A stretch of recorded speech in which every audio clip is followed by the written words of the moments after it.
समय है, अच्छा भी आएगा, बुरा भी आएगा। पर अगर आप अच्छे समय में लोगों की कद्र करेंगे, उनसे बनाकर रखेंगे, तो बुरा समय भी आराम से निकल जाएगा, पता भी नहीं चलेगा। नमस्कार दोस्तों, मेरा नाम दीपक जैन है और मैं हूं founder infinity gains LLP. Friends, मैं ओरिजिनली दिल्ली से बिलोंग करता हूं। 1997 में एक एलआईसी एडवाइजर की तरह करियर की शुरुआत की थी। 2020 तक आते आते HDFC Ergo general insurance company के साथ एसोसिएट वाइस प्रेसिडेंट की तरह काम करने का मौका मिला। 2021 में हमने इन्फिनिटी गेन्स एलएलपी की शुरुआत की, इस सोच के साथ कि इंडिया के 50 लाख इंश्योरेंस एडवाइजर्स को सही गाइडेंस, सही हैंड होल्डिंग और सही मोटिवेशन दिया जाए।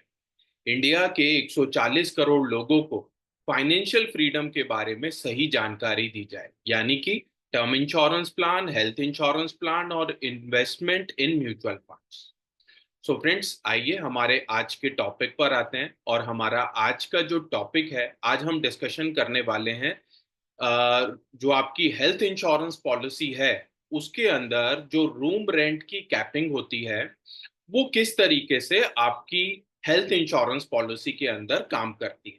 मैंने कुछ एक पॉइंट्स नोट किए हैं और इन बेसिक पॉइंट्स के थ्रू मैं आपको बहुत सिंपल लैंग्वेज में ये समझाने की कोशिश करूंगा कि किस प्रकार आपको अपनी हेल्थ इंश्योरेंस पॉलिसी के अंदर, अगर आपने अभी तक चेक नहीं किया है तो आपको ये चेक कर लेना चाहिए कि कहीं आपकी हेल्थ इंश्योरेंस पॉलिसी में भी तो कोई कैपिंग नहीं है या कोई सब लिमिट तो नहीं है। तो फ्रेंड्स, आइए डिस्कशन करते हैं किस प्रकार हम ये चेक करेंगे कि आपकी जो हेल्थ इंश्योरेंस पॉलिसी है उसमें रूम रेंट की जो कैपिंग है वो क्लेम के समय पर आ, होश तक उड़ा सकती है। यस, इसमें कोई चौंकाने वाली बात नहीं है। बट अगर आपकी हेल्थ इंश्योरेंस पॉलिसी में रूम रेंट की कैपिंग है और वो किस प्रकार होती है, आपको एक एग्जांपल से समझाने की कोशिश करता हूँ। सपोज करिए आपके पास मिनिमम एक 5 लाख रुपए की हेल्थ इंश्योरेंस पॉलिसी है और आपकी जो हेल्थ इंश्योरेंस पॉलिसी है उसके अंदर 1% की रूम रेंट कैपिंग है, यानी कि 1% की रूम रेंट कैपिंग है।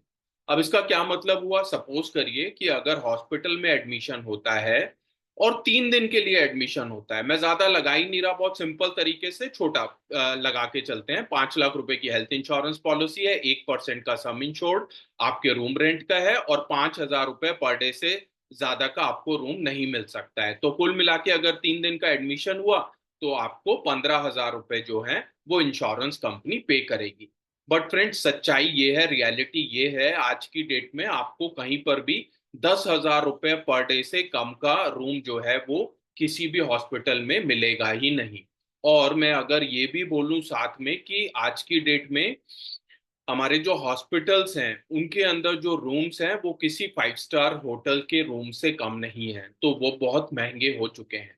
तो आज की डेट में अगर मैं एग्जांपल भी लगाऊं कि 10,000 रुपए पर डे का भी अगर आप रूम अगर आपको मिलता है, तो 5 लाख की हेल्थ इंश्योरेंस पॉलिसी है, 1% के हिसाब से अगर 3 दिन का एडमिशन हुआ तो कुल मिला के 30,000 रुपया जो है वो एक्चुअल खर्चा आया। आपकी जो हेल्थ इंश्योरेंस पॉलिसी है वो आपको 1% के हिसाब से, यानी 5,000 रुपये पर डे के हिसाब से 15,000 रुपया मैक्सिमम पे करेगी।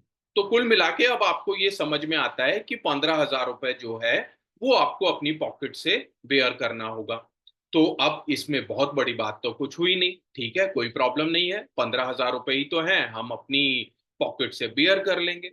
बट फ्रेंड्स, होश जब उड़ जाते हैं जब आपकी इंश्योरेंस कंपनी ये कहती है कि अब बाकी के और भी जो खर्चे हैं उसमें भी हम डिडक्शन करेंगे, उसमें भी हम आपको 50% से ज्यादा पे नहीं करेंगे। अब ये मैं आपको समझाता हूं कैसे, एक एग्जाम्पल के थ्रू मैं आपको समझाने की कोशिश करता हूं। सपोज करिए किसी के पास 5 लाख रुपए की पॉलिसी है, सेम एग्जाम्पल लेते हैं, 1% का रूम रेंट का कैपिंग है, 3 दिन का एडमिशन होता है, हॉस्पिटल में एडमिशन हुआ। तो आप मान के चलिए सबसे पहले 3 दिन के एडमिशन में एक्चुअल जो खर्चा आया वो 30,000 रुपए का आया। अब आपकी क्योंकि पॉलिसी में 1% का लिमिट है, 5,000 रुपए पर डे से ज्यादा का रूम नहीं मिलेगा, तो इसका मतलब यह है कि 15,000 रुपए आपको इंश्योरेंस कंपनी पे करेगी। तो 15,000 रुपए आपकी पॉकेट से आपने पे किया रूम रेंट के लिए। सेकंड, डॉक्टर फीस की बात करते हैं। डॉक्टर फीस एक्चुअल जो लगी वो 20,000 रुपया लगी। अब क्योंकि आपकी रूम रेंट की जो लिमिट थी वो भी 50 की थी, यानी 50%, यानी आधा खर्चा आपको दे रहे थे, तो यहाँ पर डॉक्टर फीस में भी आपको इंश्योरेंस कंपनी आधा खर्चा ही पे करेगी, और वो है 10,000 रुपया।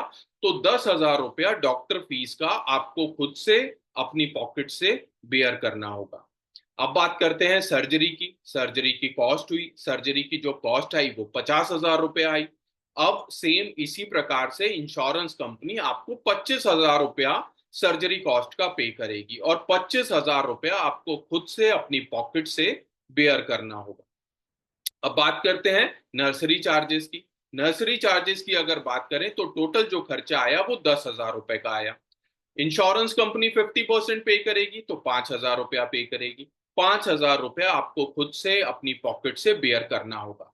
सो फ्रेंड्स, कुल मिलाकर अगर 3 दिन का हॉस्पिटल में एडमिशन हुआ, टोटल खर्चा 1,10,000 रुपया आया, तो 55,000 रुपया इंश्योरेंस कंपनी आपको पे कर देगी, और रिमेनिंग जो 55,000 रुपया है वो खुद से आपको अपनी पॉकेट से बेयर करना पड़ेगा।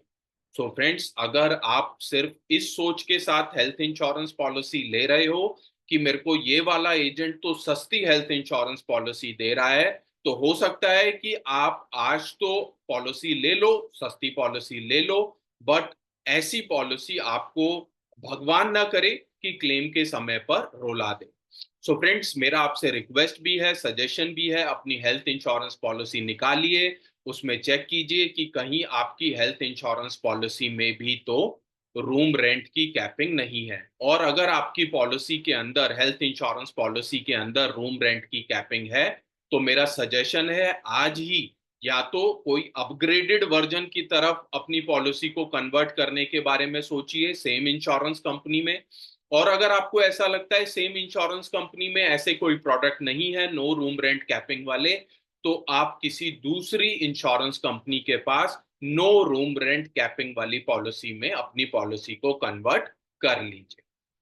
तो फ्रेंड्स, उम्मीद करता हूं आज का जो ये पूरा वीडियो है या पूरा जो डिस्कशन है वो यूजफुल रहा होगा। वीडियो अगर आपको पसंद आया है तो लाइक जरूर कीजिएगा। वीडियो से रिलेटेड कोई फीडबैक, सजेशन, कमेंट है तो कमेंट बॉक्स पे कमेंट करके जरूर बताइएगा। अपने फ्रेंड्स, रिलेटिव्स, एजेंट्स, फर्टिलिटी में इस वीडियो को शेयर जरूर कीजिएगा। और फ्रेंड्स, सबसे इंपॉर्टेंट बात, चैनल पर नए हैं तो चैनल को सब्सक्राइब जरूर कर लीजिएगा।